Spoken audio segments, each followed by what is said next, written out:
थोड़ी तकलीफ़ों में अगर घिर जाओ, तकलीफ़ें आ जाएं, कष्ट आ जाए, तकलीफ़ें जिस दिन तुम्हारे भीतर बहुत ज़्यादा मात्रा में आ जाए, उस दिन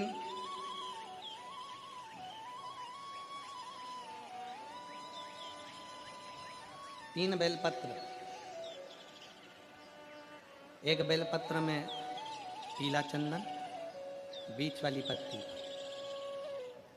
जिस दिन तुम्हें लगे कि मैं बहुत दुखी चल रही हूँ और मेरा काम हो ही नहीं रहा, बहुत तकलीफ की जिंदगी चल रही है, कोई हाथ पकड़ने वाला नहीं है, कोई संभालने वाला नहीं है और बहुत तकलीफ हो रही है, बहुत तकलीफ। उस समय पर एक बेलपत्री के बीच वाली पत्ती पर पीला चंदन, दूसरी पत्ती पर लाल चंदन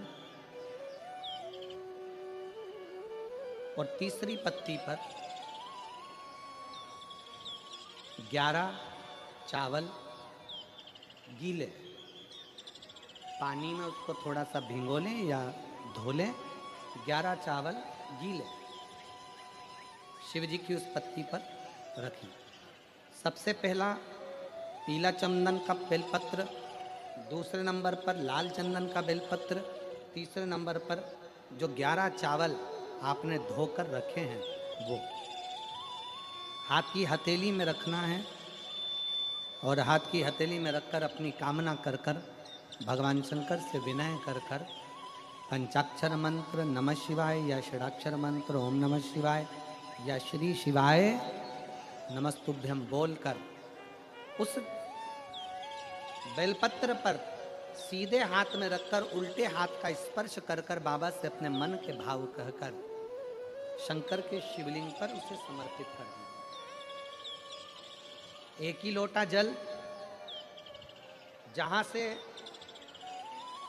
जल बहता है अशोक सुंदरी वाली जगह, एक ही लोटा जल जहां से जल बहता है उस जल बहने वाली जगह पर 3 बार उस जल को अपनी कामना कर कर श्री शिवाय नमस्तुभ्यम या पंचाक्षर मंत्र या षडाक्षर मंत्र बोलकर 3 बार उस स्थान पर गिरा दीजिए। गिराने के बाद में बाबा से विनय कर कर अक्षत वाली जो बेलपत्र है, एक बेलपत्र और एक अक्षत उसमें से अपने लिए लेकर आ जाओ। उसको 2 महीना 3 महीना अपने घर में रखिए। जितना भी दुख है धीरे धीरे बाबा समाप्त कर कर खुशियां घर में लेकर आता ही है। दुख समाप्त होगा, खुशियां घर में आएगी। स्थिर नहीं होती है ना, उसको एक लोटा जल, एक दुर्वा, दुर्वा की जो डंडी है वो अशोक सुंदरी की ओर हो। थोड़ा ध्यान देना। कई लोग कहते हैं कि मेरे पति की बुद्धि स्थिर नहीं रहती, कोई कहता मेरी पत्नी की बुद्धि स्थिर नहीं रहती, कोई कहता बेटा की बुद्धि स्थिर नहीं है, कोई कहता बेटी की बुद्धि स्थिर नहीं है। कई डॉक्टर कह देते हैं कि इसको मिर्गी का दौरा आने लगा या इसको ये दौरा आने लगा। तो उस समय पर थोड़ा ध्यान देंगे। ये शिवलिंग जलाधारी, ये जल बहने का स्थान, गणेश कार्तिकेय, बीच में अशोक सुंदरी, ये पार्वती जी का हस्त कमल, ये शिवलिंग शंकर भगवान का प्रतीक। ऊपर से जो एक एक बूंद पानी गिर रहा है, शंकर जी की 5 बेटियां जया, विषहरा, शामली बारी, दौतली और देवी, ये ऊपर से जल गिरा। एक बेलपत्र, डंडी का मुख अशोक सुंदरी की ओर,